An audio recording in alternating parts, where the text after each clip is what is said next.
আমার ফাঁসি চাই। মতিউর রহমান রেন্টু এক বহুল আলোচিত সমালোচিত একটি জনপ্রিয় বই। বইটির লেখক শেখ হাসিনার ব্যক্তিগত সহকারী ছিলেন। পরবর্তীতে তিনি বাংলাদেশের পেছনের ইতিহাস বা অন্তরালের সত্য ঘটনা প্রকাশ করে বইটি লিখেন। বইটি প্রকাশ হওয়ার পরে ৯৬ সালে আওয়ামী লীগ বা হাসিনা সরকার বইটিকে নিষিদ্ধ করে। তার আগে লেখক ও লেখকের স্ত্রীকে হাসিনা সরকার অবাঞ্ছিত ঘোষণা করে। সাবেক প্রধানমন্ত্রী শেখ হাসিনা সম্পর্কে অনেক অজানা কথাই জানতে পারবেন এই বইয়ে। মতিউর রহমান রেন্টু একজন বীর মুক্তিযোদ্ধা। ৭১-এ যুদ্ধ করা ছাড়াও ৭৫-এ বঙ্গবন্ধু হত্যার পর বঙ্গবীর কাদের সিদ্দিকীর নেতৃত্বে দেশের হাতে গোনা যে ২-৪ জন যুবক অস্ত্র হাতে তুলে নিয়েছিল বঙ্গবন্ধু হত্যার প্রতিশোধ নিতে, এই রেন্টু তাদের একজন।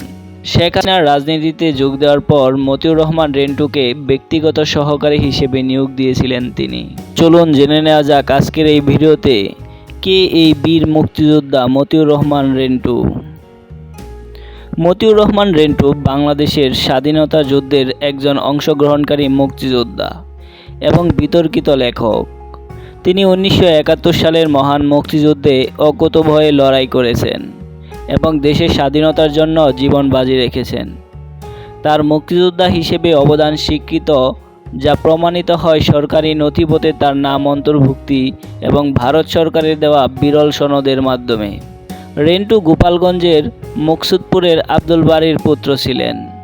তিনি আনুমানিক ১৯৫৪ সালে জন্মগ্রহণ করেছিলেন। তিনি ১৯৮১ সাল থেকে ১৯৯৭ সাল পর্যন্ত আওয়ামী লীগ সভানেত্রী শেখ হাসিনার সাথে ঘনিষ্ঠ কর্মসম্পর্ক বজায় রেখেছিলেন এবং তার সহকারী হিসেবে কাজ করেছিলেন। তার সবচেয়ে বিখ্যাত ও বিতর্কিত রচনা আমার ফাঁসি চাই, যা প্রথম ১৯৯৯ সালে মার্চ মাসে প্রকাশিত হয়। এই বইয়ের মাধ্যমে তিনি তৎকালীন আওয়ামী লীগ সরকার ও রাজনৈতিক নেতৃত্বের সমালোচনা করেন, বিশেষ করে দলীয় নেত্রী শেখ হাসিনাকে লক্ষ্য করে। বইটি প্রকাশের পরপরই ২৯ জুলাই ২০০০ সালে সরকার এটি নিষিদ্ধ ঘোষণা করে, যেহেতু এই বিষয়বস্তু উত্তেজনাপূর্ণ ও সরকারের বিরুদ্ধে ঘৃণা সৃষ্টি করতে পারে বলে মনে করেছিলেন সরকার প্রধান। রেন্টুর জীবনের সবচেয়ে উল্লেখযোগ্য ঘটনা হলো তার উপর সংঘটিত হত্যাচেষ্টা।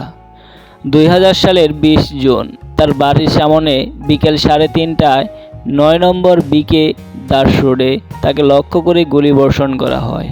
এই হামলায় তার শরীরে ৪টি গুলিবিদ্ধ হয়, কিন্তু অলৌকিকভাবে তিনি প্রাণে বেঁচে যান। এই ঘটনা তার জীবনে এক মোড় ঘুরিয়ে দেয় এবং পরবর্তীতে তিনি অন্তরালের হত্যাকারী প্রধানমন্ত্রী নামে আরেকটি বই লিখেন, যেখানে তিনি এই হত্যাচেষ্টার বিস্তারিত বর্ণনা দেন। তার জীবনের বিভিন্ন অভিজ্ঞতা ও রাজনৈতিক দৃষ্টিভঙ্গি তুলে ধরেছেন এই বইটিতে। তিনি ২০০৩ সালে তার স্ত্রী ও ২ কন্যাকে নিয়ে বাংলাদেশ ত্যাগ করেন। ১ বছর ইউরোপের বিভিন্ন দেশে থাকার পর তিনি প্যারিসে স্থায়ীভাবে বসবাস শুরু করেন। মতিউর রহমান রেন্টু ৫৩ বছর বয়সে ২০০৭ সালে নভেম্বর মাসের ১০ তারিখে প্যারিসে ফুসফুসের ক্যান্সারে আক্রান্ত হয়ে মৃত্যুবরণ করেন। তাকে প্যারিসেই দাফন করা হয়। তার জীবন ও কর্ম বাংলাদেশের রাজনৈতিক ইতিহাসের এক অবিচ্ছেদ্য অংশ হিসেবে বিবেচিত হয়। তার লেখা বিভিন্ন দেশে প্রচারিত হয়েছে এবং বাংলাদেশের সমকালীন রাজনীতি ও ইতিহাস নিয়ে আলোচনায় গুরুত্বপূর্ণ অবদান রেখেছে। তিনি একজন জটিল ও বহুমাত্রিক ব্যক্তিত্ব ছিলেন। তিনি মুক্তিযোদ্ধা থেকে শুরু করে বিতর্কিত লেখক পর্যন্ত নানা ভূমিকায় অবতীর্ণ হয়েছিলেন। মতিউর রহমান জন্টু কেন এই বইটির নামকরণ এমন করেছিলেন যে আমার ফাঁসি চাই? চলুন বইটির নামকরণ দেখে নেওয়া যাক। তিনি বলেন, যদি পুলিশের উদ্দেশ্যে স্বীকারোক্তিমূলক জবানবন্দি দেওয়া হতো তাহলে গ্রন্থটির নাম হতো ১৯৬১ ধারার জবানবন্দি। যদি ম্যাজিস্ট্রেটের উদ্দেশ্যে স্বীকারোক্তিমূলক জবানবন্দি দেওয়া হতো তাহলে গ্রন্থটির নাম হতো ১৬৪ ধারার জবানবন্দি। কিন্তু জনতার উদ্দেশ্যে দেওয়া স্বীকারোক্তিমূলক জবানবন্দির কোনো ধারা নেই। যেহেতু এই গ্রন্থটি জনতার উদ্দেশ্যে দেওয়া এক ধরনের স্বীকারোক্তিমূলক জবানবন্দি, তাই গ্রন্থটির নাম দিয়েছি আমার ফাঁসি চাই। অর্থাৎ যদি বলা যায় মিস্টার এক্স অপরাধ করেছে, মিস্টার এক্সের ফাঁসি চাই, তাহলে নিজে অপরাধ করলে কি বলা উচিত না আমার ফাঁসি চাই? তাই গ্রন্থটির নাম রাখা হয়েছে আমার ফাঁসি চাই। কি এমন আছে শেখ হাসিনার বিপক্ষে এই বইয়ে, যে কারণে এই বইটি নিষিদ্ধ করেছিল তৎকালীন প্রধানমন্ত্রী শেখ হাসিনা? চলুন এক নজরে দেখে নেওয়া যাক বইটির ভূমিকা। বইটির শুরুতেই দেখা যায় 69-এর গণ অভ্যুত্থান থেকে শুরু হয়েছে বইটি এবং শেষ হয়েছে শেখ হাসিনার ক্ষমতার মাধ্যমে।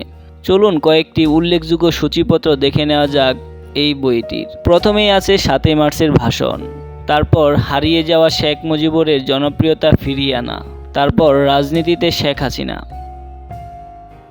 তারপর এই জিয়া সেই জিয়া নয়, টাকার বিনিময়ে রাষ্ট্রপতি প্রার্থী, জাহানারা ইমাম ও শেখ হাসিনা। তারপর দেখা যায় টপিকসে আছে 108 নাম্বার পেজে আছে গোলাম আজম ও শেখ হাসিনার বৈঠক। 116 নাম্বার পেজে আছে শেখ হাসিনা ও গোলাম আজমের দ্বিতীয় বৈঠক। 121 নাম্বার বইয়ে আছে আজ আমি বেশি খাবো।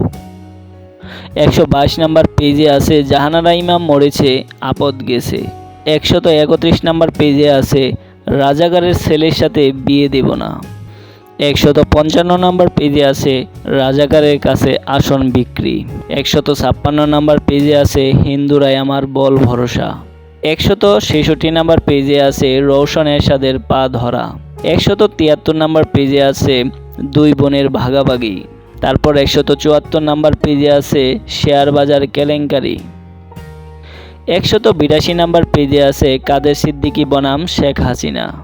190 নাম্বার পেজে আছে গঙ্গা ও পার্বত্য চট্টগ্রাম চুক্তি। 204 নাম্বার পেজে আছে স্বামীর সাথে না থাকা। 205 নাম্বার পেজে আছে হিন্দুরা কেন আওয়ামী লীগ সমর্থন করে। 211 নাম্বার পেজে আছে চাচা ভাতিজির কাণ্ড। 229 নাম্বার পেজে আছে ধিক শেখ মুজিবুর ধিক।